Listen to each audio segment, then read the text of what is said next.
This is the Playful Humans podcast. I'm your host, Mike Montague, and my guest this week is Mss Francois. She is right there. She's a dynamic speaker, entertainer, producer, author, talk show host. We're going to talk about that. That's amazing. You can find her at mssfrancois.com. You can find Playful Humans at playfulhumans.com. That's pretty easy to remember as well. You don't have a hard time with the, you don't have to check the show notes for the website addresses today. But if you want to have more fun, flow, and fulfillment in your life, you are in the right place. We're going to have fun with Mss Francois this morning. So check it out. Here we go. It's the Playful Humans podcast.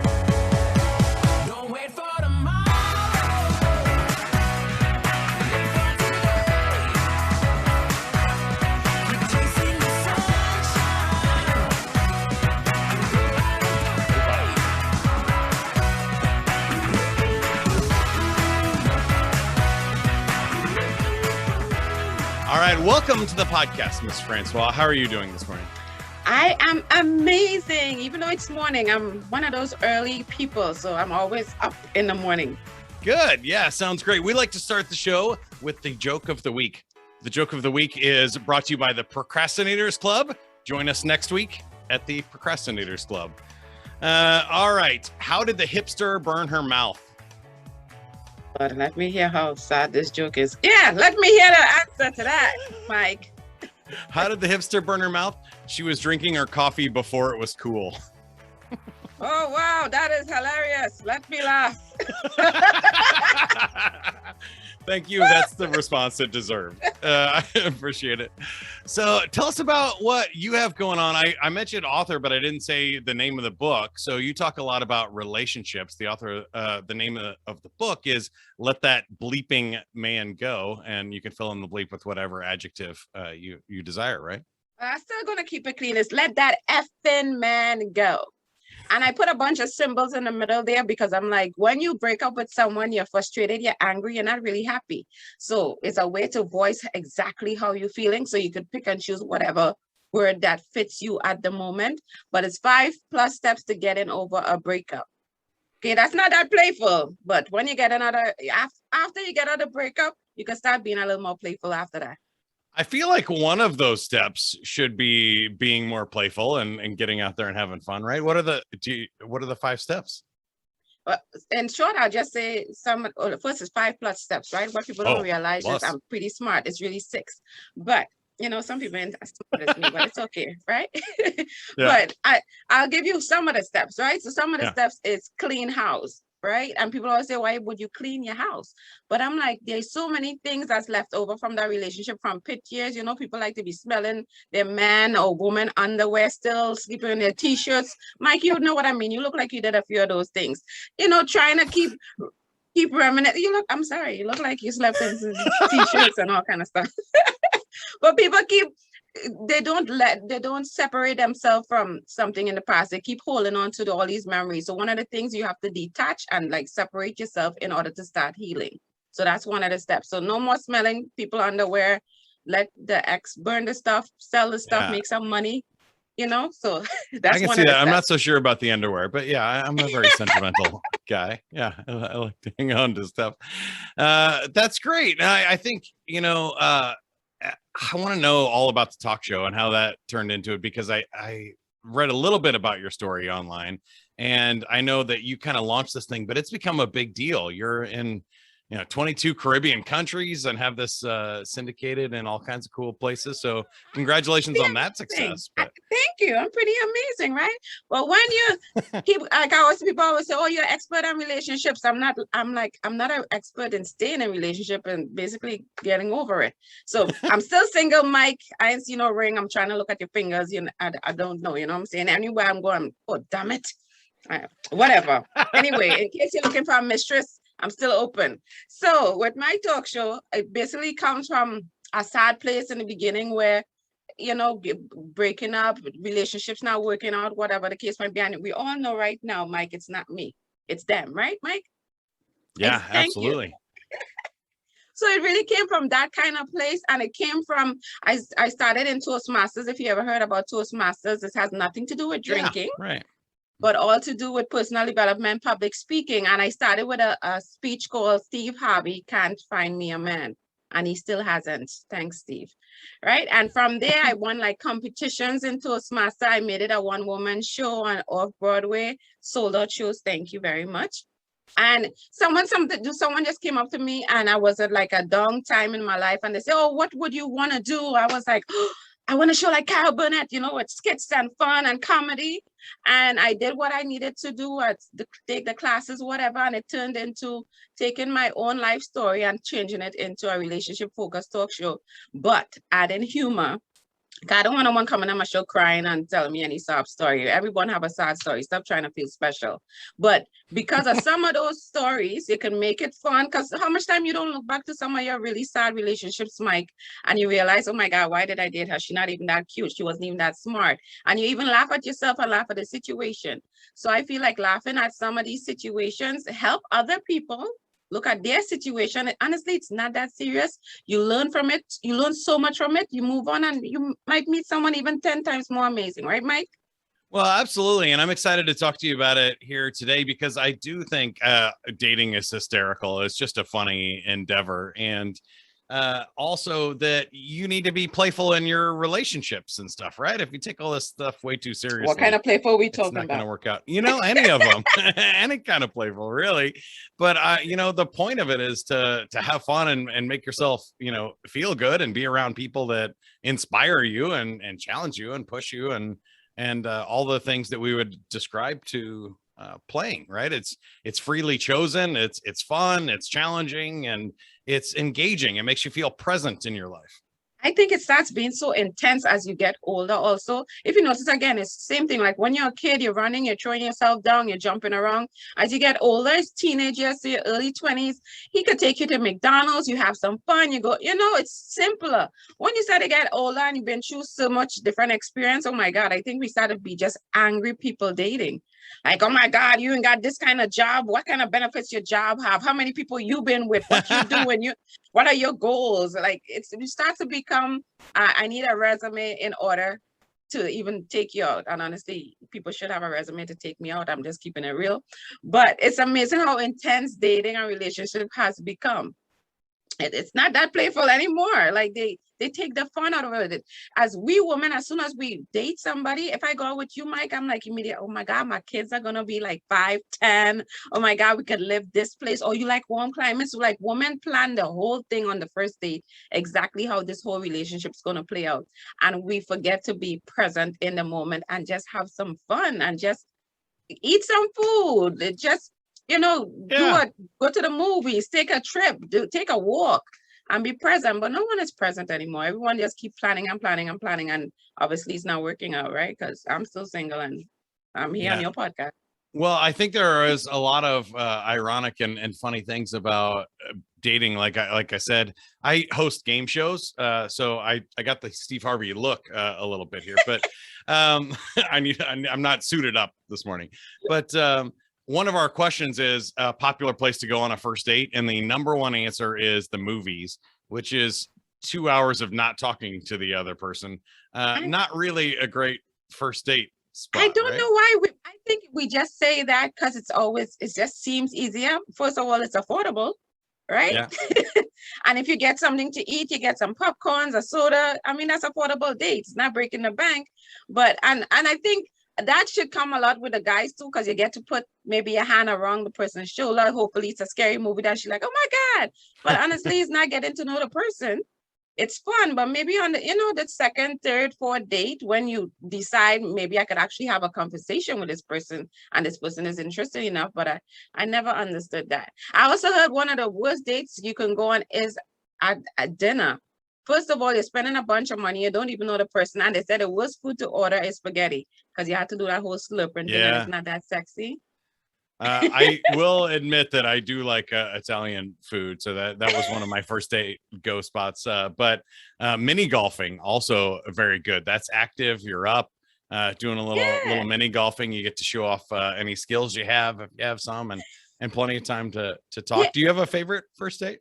Like I'm a very outgoing person, right? So my first date, since I don't really know you, I like to keep it simple. First of all, I love ice cream. So guys, If you want to take me a date, take me for ice cream. I will talk. I will be so happy. I love ice cream. Or just a simple walk in the park if it's a summer's day. Just more conversation and a light conversation to see if it makes sense for us to even talk again on the phone or even meet in person. And again, you're saving money. I'm not into, oh, you got to buy me this dinner. What's the point of that? For me to bathe, put on my best outfit, put on my shoes that are going to give me corns and all kind of calluses, impress who? You know, so I'm good. Yeah, I agree with you. I think a good coffee date or like breakfast or lunch instead of dinner is even better because there's less things don't feel that pressure to dress up and everything. You can show up and be casual. Exactly. Yeah. Got to put my good wig on. It's too much, you know. Me too. Yeah. So tell me about your career. Have you always been playful or did you have like a day job and serious? I don't see you in a serious like corporate office setting here. You're telling me. Yeah. So did you ever do that and have to break out or have you always? So I'm a manager in a financial institution and people find that hard to believe, right? Because I was like, the funny thing is I don't like numbers. I work in a bank, right? I think the thing is I do actually like my job a lot. I think I like the policy and procedure, but the only thing is I'm not the typical manager. So if you ever walk into my bank, not your business, you don't need to know where I work. But when you walk into the bank, typically it's like, hi, how are you? May I help you? You know, have a seat. Do you have an appointment?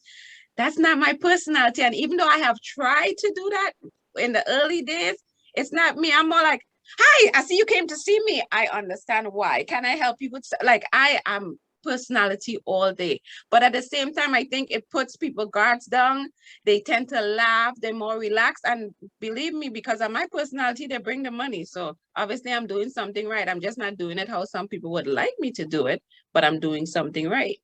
Well, I think that's awesome. That's part of my message too. You know, I see empowerment behind you on your backdrop, but also the word authentic. And that is something that I'm passionate about because I kind of said that before we hit record, actually, that I'm in the play space. I'm a play professional. I host game shows and DJ and karaoke and all kinds of crazy things. But I don't wear the silly bow tie and like the arrow through my head. And I'm not just like goofy for the sake of being goofy. That's not my style. So I feel like I have an off button that some people don't have, you know, that my power and my authenticness is to be real with people and connect with them. And I think you need to be who you are. If you are the crazy bow tie guy, go have at it. You know, that's awesome. That's your thing. And you'll attract people with that energy too. But I'm wondering with your show and what you talk about, or even in dating and relationships, how do those words resonate with you? Or the authentic, because my thing is, right, I always in the early days I made myself sound like I'm 80 or something in the early days. Oh my god, like yesterday, right, people always used to get on me for my personality. They thought I was too much, or the reason I might not attract a man is because I need to tone it down a bit and not be so much of myself. And after I capture the man, then I could be myself. And I'm like, and I've tried it. It's just crazy. And what I realize is even when I try to be those kind of people, I'm unhappy. You know, it's kind of depressing. Yeah. It's sad. It's like I'm holding so much in. And I think a lot of myself, I get to be myself on my show. Because I said, if people don't like it, it's the Mss Francois Show is my show. I really don't care. So in doing my show and getting to be myself, exactly who I am, it's fun. And again, you attract those kind of energy. People supposed to like you for who you are. Not everyone's gonna like you, but okay, it's like 300 million people in America and 7 billion people in the world. All I need is that 1 million, I'll be fine. So yeah. Everything is not for everyone, but I like being me, and I think in being me, I get to empower others. I'm even empowering myself. It just, and it's entertaining at the same time. How awesome it is you get to do what you love by being yourself. Not a lot of people can say that, and I can get to say that. Well, I think that's exactly why I try to interview playful people on this podcast, whether they're jugglers or comedians or anything. I think when you get to do your passion and you get to be yourself for a living, I think that's a really powerful thing. And I heard a quote one time. I'm going to have to look up who said it because I use it a lot. But people get paid for what they do make less than people who get paid for who they are. So some of the most like powerful and rich people on the planet are paid for who they are, not what they're producing or what they're doing. And I find that so interesting. And it makes sense to me as you kind of level up in your life and you think about self-actualization and what you want to do and how you express yourself. Like once you are something rather than trying to do something, it becomes a lot more powerful, right? Yeah, and a lot of times I think when we do something, we're doing what a lot of other people want us to do, what our parents want us to do, what your grandparents want us to do, what your teachers want you to do, and I think we get all, wrapped up in that we lost ourselves along the way. And I think it's so sad, but it's later years, sometimes you wake up one day and you're like, but I'm not happy, or I don't want to do this, or I don't want to be married to this guy that my dad told me I should marry, and I always say, all that's fine. That's part of life experience, but I hope it happens earlier than later in life. They claim it's never too late. Sometimes it is kind of late, people. Yeah, I mean, I don't think so. I mean, it might be later than usual. But sometimes people, I have had people like on their, like, stories of people on their dead bed, and they're like, then they wish they had done this. And honestly, at that point in time, it is too late, So I think the earlier you find out these things, it's so much better. You get to enjoy life, and hopefully you live till you're 80 or 100. But some people don't get the opportunity because it's too late when you're on your deathbed. Well, yeah, I agree with that. Order matters. It's not that playful, but you get it. No, I totally get it. I think now is always the best time to do something, right? But sometimes order does matter, right? If you want to be a professional athlete or have a big family or something, those are probably things you want to do when you're younger and not when you're 80, right? And then but at the same time, I think there are ways to be in professional sports or to, foster kids and things like that. If that is your dream and you feel like you missed your chance, I think there's always another chance to start again or find a way to make that work. So that's interesting. I wanted to ask you a little bit more about your show and how you make that work, because I feel like there is a lot of stuff to unpack there around like imposter syndrome and do I have the right to have my own talk show or podcast like I do and stuff. I feel like there are a lot of people that want to do those kind of things and be as expressive as you are, but they hold that back. Do you have any advice for us?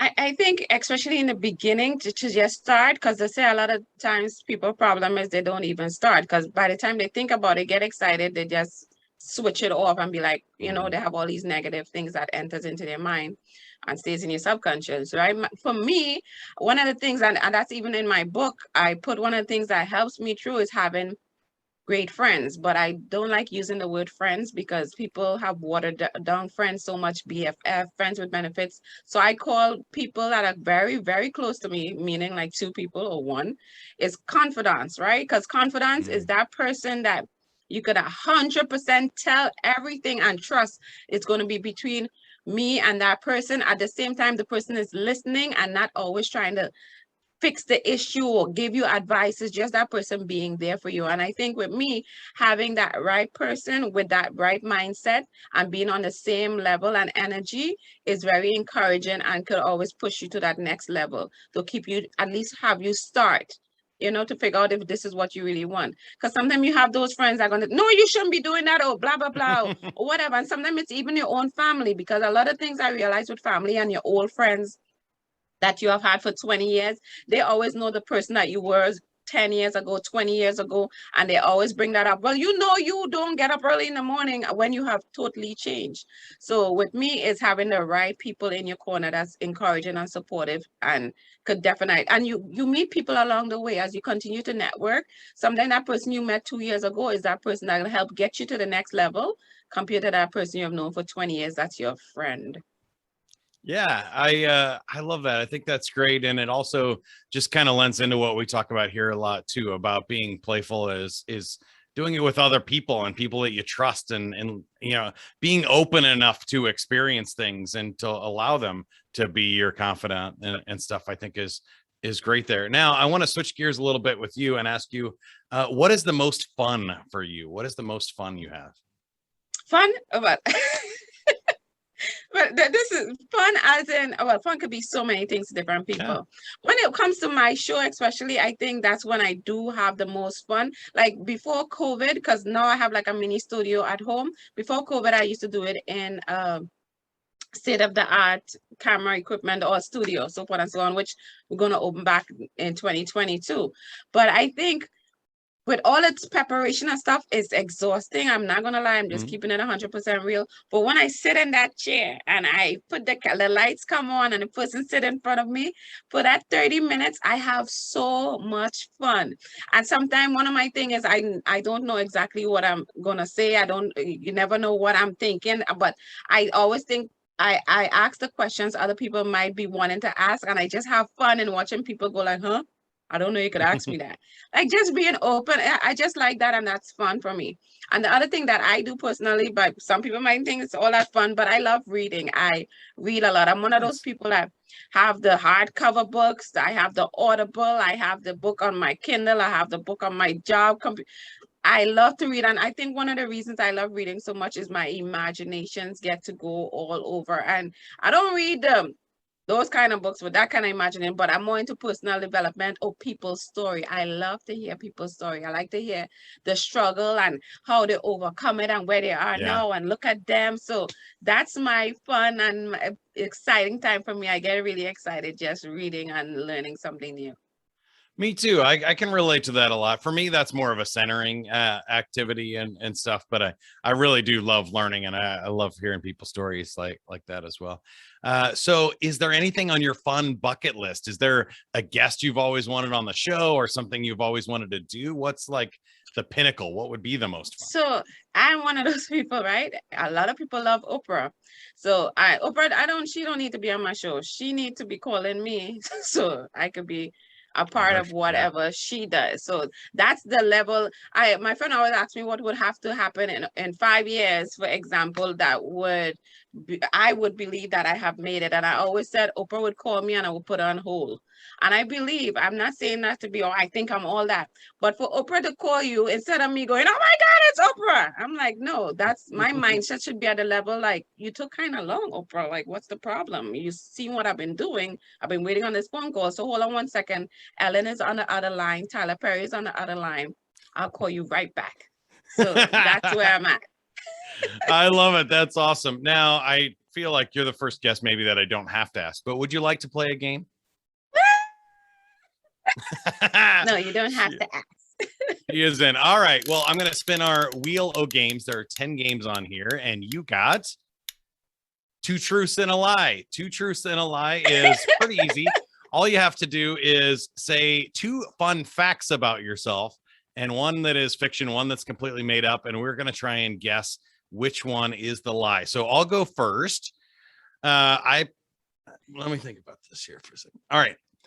I opened and did post-show entertainment for the Thunder Down Under male strip club group. I have done a voiceover for Cirilla's adult toy store, or I have hosted the Missy B's drag show, the famous Missy B's drag show here in Kansas City. I think number 2 is the lie. Oh no, it's number 3. I haven't hosted the drag show, but I was the MC for Thunder Down Under once, and I because you laughed, so it sounded like you had a memory of it, so that's what that was true.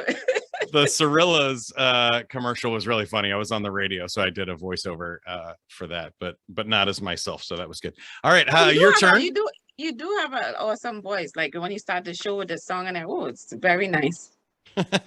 Oh, my turn. I appreciate that. Okay. Your turn. Okay, so I love meeting celebrities. To me, that's always awesome and exciting. So one is I met Snoop Dogg, which was pretty awesome. And that's one. Okay, I met Snoop Dogg. Okay. And he wasn't smoking for once. The second one is I met Carol Burnett, because that's like my idol. And she thought I was amazing and beautiful. So that was awesome. And thirdly, I met Bill Clinton. I don't care if you like him or not. And he gave me a kiss, and I didn't wash my face for like 2 days. Wow. Well, those are interesting stories. You kind of leaned into all three like they were true, but Yes, I I'm that will. good. I know. So you said Snoop Dogg was not smoking. That sounds like a lie, but maybe not at that moment. So I'm gonna save that one. And then I've seen Carol Burnett in Hawaii when I was there on vacation, but I didn't get to meet her. So I think that's still possible. So I'm gonna say Bill Clinton is the lie. No, that's the truth. Oh man. I believe know. the kiss on the cheek, though. That was the thing. Like Bill Clinton kissing you and Snoop Dogg That was not awesome. smoking. I should have gone with Snoop Dogg. Yeah, What? Snoop Dogg. Dang it. I knew it. You gave it away. All right. Well, thank you for playing anyway. We both missed, so that means you win as our guest. You win a free 30-second commercial here. Any asks or gives for our audience? How can we best help you?